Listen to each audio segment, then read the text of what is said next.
आज से हम क्लास 11th के पॉलिटिकल साइंस को पढ़ना स्टार्ट करेंगे, जिसमें हम 11th क्लास के पॉलिटिकल साइंस के सारे चैप्टर्स कवर करेंगे। ये क्लासेस आपके हर टाइप्स के एग्ज़ाम के लिए काम आएंगे। हम सारे चैप्टर्स को बहुत ही शॉर्ट एंड इजी वे में कंप्लीट करने की कोशिश करेंगे। इन क्लासेस में जो मैंने कंटेंट तैयार किया है वो हिंदी इंग्लिश दोनों लैंग्वेज में कवर किया है मैंने, ताकि किसी भी मीडियम को कोई भी प्रॉब्लम ना हो समझने में। सो अपना पहला चैप्टर स्टार्ट करते हैं हम। हमारा पहला चैप्टर है कॉन्स्टिट्यूशन वाई एंड हाउ, संविधान क्यों और कैसे। तो यहाँ पे हम सबसे पहले पढ़ेंगे कि संविधान क्या है, व्हाट इज़ अ कॉन्स्टिट्यूशन। तो संविधान क्या है? संविधान एक फंडामेंटल प्रिंसिपल जो है उसका एक ग्रुप है, उसका एक समूह है। कॉन्स्टिट्यूशन हमें एक ऐसे फंडामेंटल प्रिंसिपल को बताता है जिससे हम एक पूरे स्टेट को, एक देश को हम गवर्न कर सकें, एक पूरे देश को हम चला सकें। जो कॉन्स्टिट्यूशन है वो एक तरीके से हमारे नियमों का या फिर रूल्स एंड लॉ का एक बुक है, जिसमें बहुत से लॉ एंड रेगुलेशंस, नियम लिखे हुए हैं, जिसके अकॉर्डिंग जो हमारी कंट्री है वो रन करती है, हमारा जो पूरा देश है वो चलता है। नेक्स्ट टॉपिक है हमें संविधान की आवश्यकता क्यों है, why do we need a constitution, हमें कॉन्स्टिट्यूशन की ज़रूरत ही क्यों है आखिर। तो अभी हमने पढ़ा कि जो कॉन्स्टिट्यूशन है, जो संविधान है, वो एक तरीके से फंडामेंटल जितने भी मौलिक जो प्रिंसिपल्स हैं उनका एक सेट है, उनका एक ग्रुप है। तो हमें फंडामेंटल जो कॉन्स्टिट्यूशन है हमें इसलिए उसकी नीड होती है, जिससे जो हमारे देश में जो लोग हैं उनके बीच में कोऑर्डिनेशन, जो न्यूनतम समन्वय है वो बना रहे। इसका फर्स्ट जो काम है या फंक्शन है ये है कि लोगों के बीच में मिनिमल कोऑर्डिनेशन को बना के रखना। सोसाइटी के बीच में ये शांति को एंड कोऑर्डिनेशन को मेंटेन करता है, जिससे कि एक जो सोसाइटी है वो अच्छे से चल सके। दूसरा काम हमें कॉन्स्टिट्यूशन ये बताता है कि एक जो सोसाइटी है उसमें जो डिसीज़न लेने की पावर है वो किसके पास है, जो अथॉरिटी होगी एक देश के अंदर वो कौन होगी, गवर्नमेंट जो है वो क्या काम करेगा, गवर्नमेंट के काम डिसाइड करती है, पावर किसके पास है वो ही डिसाइड करने का काम करती है कॉन्स्टिट्यूशन, क्योंकि कॉन्स्टिट्यूशन में सारे काम मेंशन्ड है। जो थर्ड इसका फंक्शन है वो ये देखती है कि किस तरीके से जो सरकार है वो अपने पावर का जो यूज़ है वो सही ढंग से करे। मतलब कि थर्ड ये सरकार की जो शक्तियाँ हैं, जो पावर है, उसके ऊपर लिमिट लगाने की कोशिश करती है। थर्ड फंक्शन इसका ये है।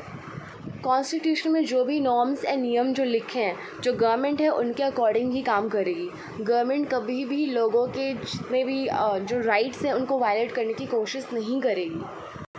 एग्ज़ाम्पल के लिए अगर गवर्नमेंट आपसे कहे कि आप ये जो सॉन्ग है वो नहीं गा सकते, आप इस तरीके के कपड़े नहीं पहन सकते, आप इस धर्म को फॉलो नहीं कर सकते, अगर वो इस तरीके के रिस्ट्रिक्शंस आप पे लगाते हैं तो ये क्या होगा, आपके जो राइट्स है उसको वो रोकने की कोशिश कर रहे हैं, आपके राइट्स को आपसे छीनने की कोशिश कर रहे हैं। तो ये जो राइट है, इस राइट जो गवर्नमेंट का ये अधिकार है, इसके ऊपर जो कॉन्स्टिट्यूशन है वो बैन करता है, वो इसमें लिमिट लगाता है, ताकि जो गवर्नमेंट है इस तरीके के चीज़ों का यूज़ ना कर सके, अपने पावर का मिसयूज़ ना कर सके। कॉन्स्टिट्यूशन का फोर्थ जो फंक्शन है वो है कि लोगों की, समाज जितने भी सोसाइटी में जो लोग हैं उनकी जो आकांक्षा है, उनकी जो ड्रीम है उसको पूरा करने की कोशिश करना, और एक सोसाइटी को, एक जस्ट सोसाइटी, एक न्यायपूर्ण समाज को स्थापना करने की कोशिश करना, ये कॉन्स्टिट्यूशन का फोर्थ वर्क। जैसे कि हमारी सोसाइटी जो है वहाँ पे कॉन्स्टिट्यूशन में क्या मेंशन है कि यहाँ पे किसी भी तरीके का भेदभाव नहीं होगा धर्म के आधार पर, या पहनावे, खान पान, संस्कृति, किसी भी बेस आधार पे यहाँ पे जो भी भेदभाव है वो नहीं किए जाएंगे, हमारी कॉन्स्टिट्यूशन में मेंशन है। तो इस तरीके से जो हमारा कॉन्स्टिट्यूशन है वो हमें बताता है कि किस तरीके से हमारी सोसाइटी को बनाया जाए, हमारी सोसाइटी को किस तरीके से एक न्यायपूर्ण समाज बनाने की कोशिश की जाए। नेक्स्ट टॉपिक है fundamental identity of a people, या लोगों की मौलिक पहचान। जो कॉन्स्टिट्यूशन है वो लोगों को एक फंडामेंटल आइडेंटिटी प्रोवाइड करता है।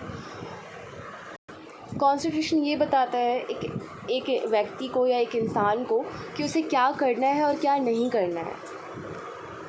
एग्ज़ाम्पल के लिए जो कॉन्स्टिट्यूशन है वो एक व्यक्ति को उतना ही फ्रीडम देती है जिसकी वजह से दूसरे इंसान की फ्रीडम को कोई हानि ना हो, उसका फ्रीडम उससे ना छीने। अगर हम बात करें कि जो कॉन्स्टिट्यूशन है मॉरल आइडेंटिटी कैसे देती है, क्योंकि जो कॉन्स्टिट्यूशन है उसमें बहुत सारे हमारे फंडामेंटल ड्यूटीज़ भी शामिल हैं। तो फंडामेंटल ड्यूटीज़ हमें क्या बताता है कि हमें क्या करना चाहिए अपने देश के लिए, हमारे देश के प्रति कर्तव्य क्या है। तो वो कर्तव्य हमें ये दिखाता है कि किस तरीके से हम जो अपने देश के प्रति किस तरीके से मॉरल है, वो हमें एक तरीके से मॉरल आइडेंटिटी है वो प्रोवाइड करने की कोशिश कर रहा है कि हमें मॉरली कैसे या फिर एथिकली हमें कैसे बिहेव करना चाहिए कंट्री के अंदर। सो कॉन्स्टिट्यूशन हमें एक जो पॉलिटिकल एंड मॉरल वैल्यूज़ जो है वो प्रोवाइड करती है। नेक्स्ट टॉपिक है the authority of a constitution, संविधान का अधिकार। The authority of a constitution का मतलब क्या है? इसका मतलब ये है कि जो कॉन्स्टिट्यूशन है वो क्या है, जो कॉन्स्टिट्यूशन है वो कितना इफ़ेक्टिव है, एंड वो जो कॉन्स्टिट्यूशन है वो कितना जस्ट मतलब कितना जस्ट है, न्यायपूर्ण कितना है, ये इसका मतलब है अथॉरिटीज़ है यहाँ पे। अगर हम देखें तो बहुत सारे कंट्रीज़ में जो कॉन्स्टिट्यूशन है वो लिखा नहीं है, वो रिटन में नहीं है, वहाँ पे सिर्फ बहुत सारे आर्टिकल्स या फिर बहुत सारे अलग अलग डॉक्यूमेंट हैं जिनमें वो चीज़ें मैंशनड होते हैं, रूल्स मैंशनड होते हैं, बट वो written as a document form में नहीं है, बट फिर भी उसको हम कॉन्स्टिट्यूशन मानेंगे। अगर हम एग्जांपल लेते हैं यूके का, तो यूके में कोई भी एक सिंगल जो डॉक्यूमेंट है या बुक है वो नहीं है रिटन जिसको हम कॉन्स्टिट्यूशन की बुक कह सकें। नेक्स्ट टॉपिक है मोड ऑफ प्रोमulgation। इसका मतलब ये है कि जो कॉन्स्टिट्यूशन है वो किस तरीके से अस्तित्व में आया, उसका निर्माण किसने किया, और उसके ऊपर जिन लोगों ने जो इसको निर्माण किया, जिन लोगों ने, उसके ऊपर लिमिट, उनकी पावर क्या थी, उनके पावर जो थे वो कितने थे। बहुत सारी कंट्रीज़ में वहाँ के ऐसे लीडर्स ने वहाँ का कॉन्स्टिट्यूशन को तैयार किया है जो कि वहाँ के लोगों को पसंद नहीं थे वो नेता, या फिर वो हिटलर तरीके के तानाशाही टाइप के वो लोग थे। लेकिन दूसरी तरफ अगर हम बात करें भारत या फिर दक्षिण अफ्रीका जैसे देशों की बात करें, तो यहाँ के जो कॉन्स्टिट्यूशन है उसको एक हम सफल कॉन्स्टिट्यूशन या फिर सक्सेसफुल कॉन्स्टिट्यूशन बोल सकते हैं, क्योंकि यहाँ पे जो कॉन्स्टिट्यूशन को बनाया गया था वो जो वहाँ के जो आंदोलन हुए थे, वहाँ पे जो भी मूवमेंट चले थे, उनमें जिन लीडर ने पार्टिसिपेट किया था उन लीडर्स के थ्रू ये बनाया गया था। जो लीडर्स थे वो देश के फेवरेट थे, वो देश के जो लोग थे वो उनको जानते थे और काफ़ी ज़्यादा उनको मानते थे, इसलिए ये जो यहाँ इन देशों के जो बने हुए कॉन्स्टिट्यूशन है वो काफ़ी सफल हुए। नेक्स्ट टॉपिक है फॉर्मेशन ऑफ इंडियन कॉन्स्टिट्यूशन। जो भारतीय संविधान है उसका निर्माण कब किया गया? तो भारतीय संविधान का निर्माण जो है 1946 से लेकर 1949 के बीच में किया गया। वो भी इसका जो निर्माण है एक कॉन्स्टिट्यूएंट असेंबली के द्वारा इसका निर्माण किया गया था। और ये जो कॉन्स्टिट्यूएंट असेंबली थी इसमें डिफरेंट जो लोग थे, वर्गों के लोग थे, धर्म, जाति, हर एक कल्चर के लोग यहाँ पे शामिल थे, इसलिए इनके थ्रू जो कॉन्स्टिट्यूशन बनाया गया था उस पर किसी भी लोगों को कोई भी एतराज़ नहीं था। जो इंडियन कॉन्स्टिट्यूशन है उसे ऐसे लोगों ने बनाया था, ऐसे नेताओं ने बनाया था जिनको कि पूरे इंडिया के लोगों की सहमति प्राप्त थी, और यह इस कॉन्स्टिट्यूशन को बनाने के लिए उनको किसी भी तरीके के रेफरेंडम या फिर जन संग्रह की कोई भी ज़रूरत नहीं थी। नेक्स्ट टॉपिक है substantive provisions of a constitution. एक संविधान के जो मूलभूत प्रावधान है या प्रोविजंस है वो क्या क्या होते हैं। एक सफल संविधान वो होता है जो कि सोसाइटी के हर एक वर्ग के ज़रूरतों को, लक्ष्य को और उनकी जो भी उम्मीदें हैं उनको पूरा कर सके। एक सफल संविधान उसी को माना जाएगा जो कि एक न्यायपूर्ण समाज की स्थापना कर सके और जो लोगों की मूलभूत ज़रूरतें हैं और जो उनके बेसिक नीड्स एंड जो कि फंडामेंटल उनके राइट्स हैं वो उनको प्रोवाइड कर सके।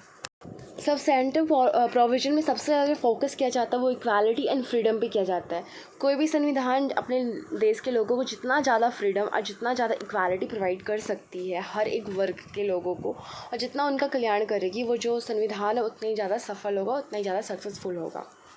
नेक्स्ट टॉपिक हम आगे की वीडियो में कवर करेंगे। So thank you.